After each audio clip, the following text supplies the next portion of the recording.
Welcome back to another video. और आज मैं आपको दिखाने वाला हूँ कि कैसे फोटोशॉप को यूज़ करके आप एक इस तरीके की डिस्ट्रैक्टिंग फोटो से लोगों को हटा सकते हो, वायर्स रिमूव कर सकते हो, एक वर्टिकल फोटो को हॉरिजॉन्टल में कन्वर्ट कर सकते हो। और बहुत सारे इंप्रेसिव टूल्स हैं क्योंकि फोटोशॉप में जनरेटिव एआई टूल्स को यूज़ करके आप बहुत सारी चीज़ें क्रिएट कर सकते हो। जो भी आप सोच रहे हो, कुछ भी क्रिएटिव चीज़ जो आपको लगता है कि मुझे बैकग्राउंड रिमूव करना है, मुझे ये चीज़ फोटो से हटानी है, ऐड करनी है, सब कुछ अब आप इन जनरेटिव टूल से कर सकते हो। तो एक एक करके ये सारे टूल्स मैं आपको डेमो के साथ दिखाता हूँ प्रैक्टिकली अपने पीसी में। तो सबसे पहले जनरेटिव एआई टूल है remove distraction using remove tool. बहुत इजी है, मैं आपको दिखाता हूँ। सबसे पहले ये एग्जांपल मैंने क्यों लिया उसके बाद मैं आगे आपके साथ डिस्कस करूंगा। तो अब आप देखोगे इस फोटो में वायर है। अब बहुत बार ऐसे होता है फोटोज़ लेते होगे, उसमें कहीं तार या वायर्स आ जाती हैं, उसको हटाना मैनुअली बहुत टाइम लगता है। अब बहुत ईजी कर दिया फोटोशॉप ने। आपको क्या करना है, यहाँ आपको एक रिमूव का टूल दिखेगा, ठीक है। आप बस रिमूव टूल को सेलेक्ट करो, ऊपर आपको यहाँ पे ऑप्शंस आ जाएंगी फाइंड डिस्ट्रैक्शन की। तो ड्रॉप डाउन में क्लिक करना। अब यहाँ पे दो ऑप्शंस हैं, पीपल और वायर्स एंड केबल। पहले हम वायर्स एंड केबल की बात करेंगे। मुझे सिंपली यहाँ पे एक क्लिक करना है और अब आप देखना ये डिटेक्ट कर रहा है, रिमूविंग एरिया का प्रोग्रेस बार आपको दिख रहा है and with in few seconds ये जो वायर है ये इसको गायब कर देगा। ओके, तो जैसे आपने देखा ये जो वायर है ये गायब हो चुकी है। मैं एक बार अंडू करके आपको दिखा देता हूँ। ये ओरिजिनल फोटो है और ये जनरेटिव एआई को यूज़ करके है। तो विद इन 2 to 3 सेकेंड्स मेरी ये जो वायर है पूरी गायब हो चुकी है। तो अगर आप बहुत ज़्यादा ट्रैवल करते हो, इस तरीके की फ़ोटोज़ लेते हो जहाँ बीच में वायर्स आ जाती हैं, अब आपको रिकम्पोज करने की दिक्कत नहीं है। अगर आप चाहते हो ये वायर्स को ऐसे हटाना है, आप फोटोशॉप को यूज़ कर सकते हो। अब दूसरा यूज़ केस इस टूल का देख लेते हैं। जो पीपल वाला ऑप्शन था उसके लिए मैंने एक यहाँ दूसरी फ़ोटो यहाँ ले रखी है। अब ये मैंने दिल्ली लोधी गार्डन में फ़ोटो खींची थी। बहुत बढ़िया कॉम्पोजिशन है, एकदम लीडिंग लाइन्स हैं, ग्रीन्स पूरे भरे हुए हैं। बस मेरे लिए कुछ डिस्ट्रैक्शन है, जैसे कि यहाँ पे आप देखोगे कुछ लोग हैं फ्रेम में, है ना। अब मुझे इनको रिमूव करना है, मुझे एकदम क्लीन फोटो चाहिए। तो मैं क्या करूँगा, वापस ऊपर ये ड्रॉप डाउन पे जाऊँगा, फाइंड डिस्ट्रैक्शंस में यहाँ पीपल का ऑप्शन है, तो मैं पीपल पे क्लिक करूँगा और अब आप देखना इसने automatically with in 1 or 2 second में आपको पिंक कलर में सिलेक्शन दिख रही होगी, जितने लोग इस फ्रेम में इसने सेलेक्ट कर लिया है। अब मुझे क्या करना है, सिंपली ये जो टिक मार्क है इसको सेलेक्ट करना है। अब जैसे ही मैं अप्लाई करूँगा ये देखो विद इन सेकेंड्स ये जो यहाँ पे ह्यूमन सब्जेक्ट थे वो गायब हो चुके हैं। और यहाँ पे मैं 1-2 और एग्जांपल आपको दिखा दूंगा। बिकॉज देखो होता क्या, बहुत जगह आप ट्रैवल करते हो, अब आपके पास इतना टाइम नहीं होता कि लोग फ्रेम से हटे तब आप फोटो कैप्चर करो, या आप लोगों को बोलो कि आप फ्रेम से हट जाओ बिकॉज वो पब्लिक प्लेस है। तो ये एक ऐसा टूल है, मुझे लगता है फोटोशॉप मैं बहुत सालों से यूज़ कर रहा हूँ, एडोबी के सारे सॉफ्टवेयर्स, एंड आई थिंक ये एक चीज़ थी जो मुझे लगता था कि जितना जल्दी आ जाए उतना बेटर, एंड फाइनली फोटोशॉप ने इंट्रोड्यूस कर दिया। और एक और मुझे काफ़ी इंप्रेसिव चीज़ लगी। अब आप इस फोटो में एक एग्जांपल देखना, यहाँ पे 2 ह्यूमन सब्जेक्ट्स हैं, ठीक है। एक मेरा मेन सब्जेक्ट है और एक मेरे बैकग्राउंड में आ रहा है। अब मैं अगर यहाँ पे ड्रॉप डाउन में जाता हूँ और पीपल सेलेक्ट करता हूँ, आप देखना ये मेरे मेन सब्जेक्ट को छोड़ के जो डिस्ट्रैक्शन है उसको आइडेंटिफाई कर रहा है। अब ये जो रेड में एक बच्चा है जिसको इसने आइडेंटिफाई किया है, मैं ओके कर दूंगा और अब देखना विद इन फ्यू सेकेंड्स मेरा ये जो डिस्ट्रैक्शन है पर्सन वाला, पीपल वाला, वो रिमूव हो जाएगा। एंड आई थिंक ये एक बहुत बढ़िया एआई फीचर है। बिकॉज एआई का मतलब क्या है, आर्टिफिशियल इंटेलिजेंस को यूज़ करके आपका काम ईजी किया जाए। अब यहाँ उसने मेरे सब्जेक्ट को सेलेक्ट नहीं किया, डिस्ट्रैक्शन सेलेक्ट करी और इस तरीके से रिमूव कर दिया। अब हम आते हैं सेकंड टूल पे, जो मेरा वन ऑफ द फेवरेट्स है, वो है जनरेटिव फिल। इस टूल को यूज़ करके आप जो भी सोच सकते हो ना वो आप जनरेट कर सकते हो फोटोशॉप में। मैं आपको 1-2 एग्जाम्पल्स दिखाता हूँ। यहाँ पे मेरे सामने एक मेरी मैक्रो फोटो है जो मैंने एक फ्लावर का कैप्चर किया था। अब फोटो बहुत बढ़िया है, बस मुझे लग रहा है कि कुछ एक इंसेक्ट, कुछ एक फ्लाई इसमें होता तो आई थिंक बहुत बढ़िया फोटो आ जाती। अब एक चीज़ आपको ध्यान रखनी पड़ेगी, जब आपको जनरेटिव टूल यूज़ करना है, यहाँ तो आप लैसो टूल पे जा सकते हो। सेलेक्टिव टूल पे आप राइट क्लिक करोगे तो आपको लैसो टूल मिल जाएगा, अदरवाइज जस्ट इसके ऊपर आपको रेक्टेंगुलर मार्क्यू टूल मिलेगा। अब इन दोनों में से आप कोई भी टूल सेलेक्ट करो। लेट्स सपोज मुझे इस पोजीशन पे एक फ्लाई चाहिए, ठीक है। एक बार यहाँ पे जनरेटिव फिल का आपको नीचे ऑप्शन मिल जाएगा, एक बार आएगा जैसे ही आप सेलेक्ट करोगे। यहाँ पे आपको बस एक बार क्लिक करना है, उसके बाद आपको कमांड ऑप्शन मिल जाएगा। अब लेट्स सपोज यहाँ पे हम लिख देते हैं कलरफुल फ्लाई, ठीक है। एंटर करके देखते हैं, एक बार देखते हैं इस जनरल कमांड पे क्या आउटपुट आता है। ओके, तो यहाँ पे अगर आप देखोगे मुझे एक ऑप्शन मिल चुका है। अब इसमें बढ़िया चीज़ क्या है, जब आप एक बार जनरेट करते हो ना आपको 3 आउटपुट मिलते हैं। अब ये फर्स्ट है, ये सेकंड है और ये थर्ड है।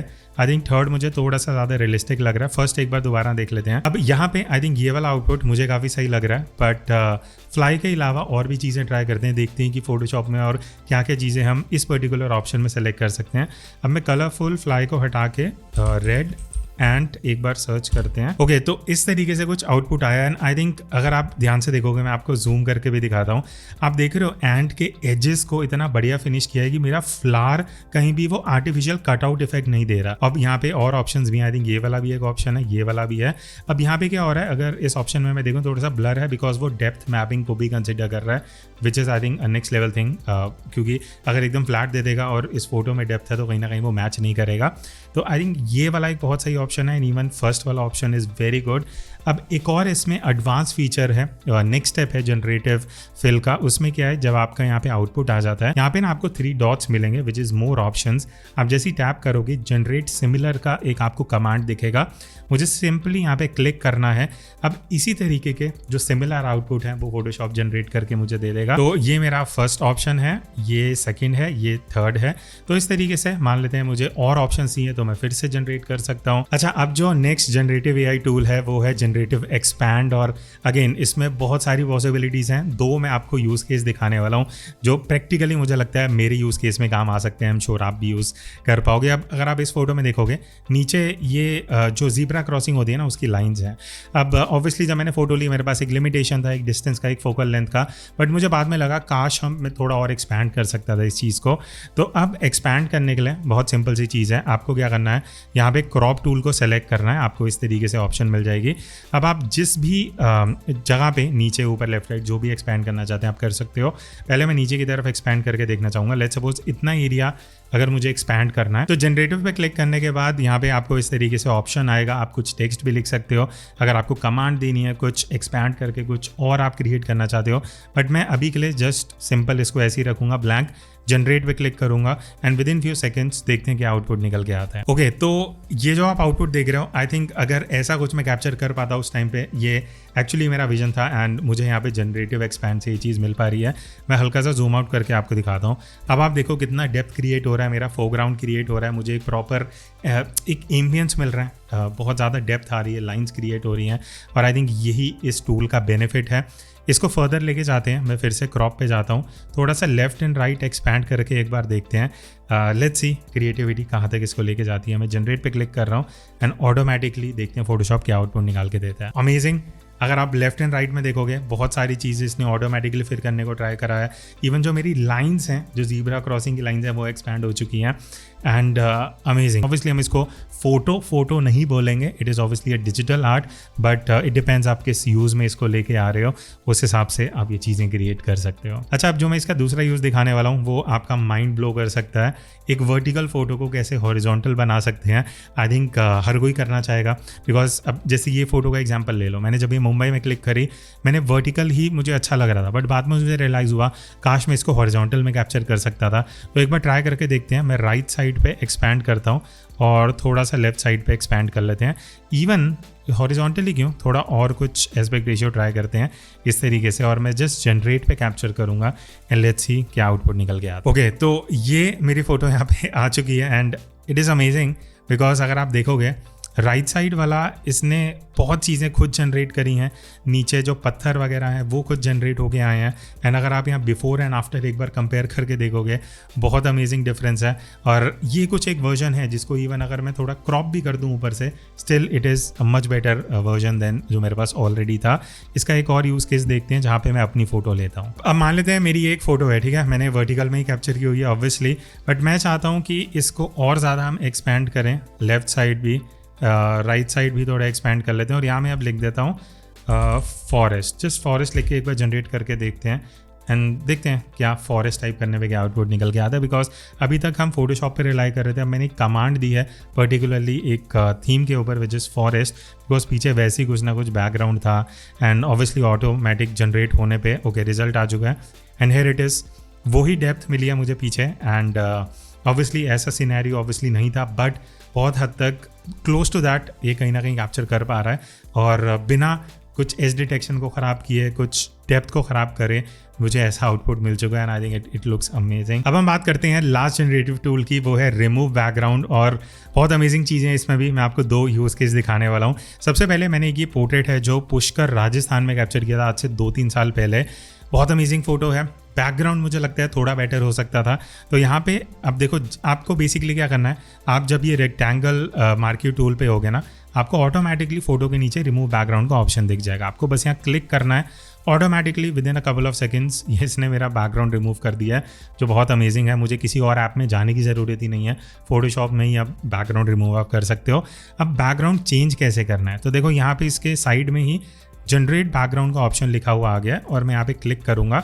अब आप कमांड भी दे सकते हो या ऑटोमेटिकली फोटोशॉप को करने को दे सकते हो, बट मैं यहाँ पे कमांड देने वाला हूँ। लेट्स सपोज मैं दे देता हूँ विलेज इन इंडिया, ठीक है। एक बार ये करके देखते हैं फोटोशॉप के डेटाबेस से क्या बैकग्राउंड निकल के आता है, बिकॉज मैं चाहता हूँ थोड़ा रॉ लुक हो, क्योंकि मैंने जहाँ कैप्चर करा है वो भी इसी तरीके का कुछ बैकग्राउंड था जो मैंने अभी कमांड दी है। And here it is. ये एक्चुअली लुक लग रहा है कि मैंने किसी विलेज में किसी अंकल का फ़ोटो कैप्चर किया है। ये भी बहुत रियलिस्टिक है and even this one I think ये बहुत सही जा रहा है और कहीं ना कहीं ये आउटपुट भी बढ़िया है। तो जैसे मैंने आपको बताया था, यहाँ पे भी मैं मोर में जाके जनरेट सिमिलर पे क्लिक कर सकता हूँ और मुझे ऐसे ही कुछ सिमिलर 3 और आउटपुट मिल जाएंगे। देखते हैं वो क्या आए हैं। तो इस तरीके के कुछ, आई थिंक ये थोड़ा कलरफुल है, इवन ये एक बढ़िया ऑप्शन है। तो यहाँ पे मेरे पास 3 और ऑप्शंस आ चुके हैं and I can use one of these और ये मेरा एक्चुअल बैकग्राउंड बन जाएगा जहाँ मैंने एक्चुअली फ़ोटो कैप्चर भी नहीं करी थी। अब जो दूसरा एग्जांपल है वो मान लेते हैं आप प्रोडक्ट फोटोग्राफी करते हो, या आप जैसे मैं यूट्यूब थंबनेल के लिए क्या करता हूँ, इस तरीके से फ़ोटो खींच लेता हूँ और उसके बाद बैकग्राउंड हटाना होता है। तो मुझे क्या करना है, सिंपली फोटोशॉप पे आना है, ये रिमूव बैकग्राउंड का ऑप्शन आ गया, मैं एक क्लिक करूँगा and with in a couple of seconds मेरा बैकग्राउंड रिमूव हो चुका है। अब मैं जनरेट बैकग्राउंड पे जाऊँगा एंड लेट्स सपोज हम यहाँ पे लिख देते हैं बोके विद रेड वॉल, ठीक है। तो इस तरीके से मुझे blurred out background red colour में मिला है और ये कुछ हिंट्स हैं। ये देखो पीछे पूरा विंडो का वो आउट पैटर्न बन चुका है, ठीक है। यहाँ पे भी मुझे ये रेड स्पेस मिल रही है जहाँ मैं टेक्स्ट लिख सकता हूँ। तो मान लेते हैं आई थिंक ये एक बहुत यूनिक मुझे आउटपुट लग रहा है, जो अगर मैं खुद जनरेट करने जाता तो मुझे पूरा लाइटिंग सेट पर लगाना पड़ता, बट फोटोशॉप ने यहाँ पे मुझे खुद से ही बना के दे दिया है। तो होपफुली ये वीडियो से आपको बहुत कुछ सीखने को मिला होगा, बहुत ऐसे टूल्स जो फोटोशॉप में आप यूज़ करके अब अपनी फ़ोटोज़ को क्लीन अप कर सकते हो, बैकग्राउंड रिमूव कर सकते हो, प्रोडक्ट फोटोग्राफी में, फूड फोटोग्राफी में, इवन अगर आप अपने थंबनेल्स क्रिएट करते हो, या फिर इवन अगर आपको एक वर्टिकल फोटो को हॉरिजॉन्टल में कन्वर्ट करना है, एक्सपैंड करना है, बहुत सारी चीज़ें हैं। तो आपका इन चारों में से कौन सा फेवरेट टूल था, कमेंट करके ज़रूर बताना। एंड अगर आपको इसी वीडियो का पार्ट 2 चाहिए वो भी बता देना। मिलते हैं नेक्स्ट वीडियो में, तब तक take care and keep creating.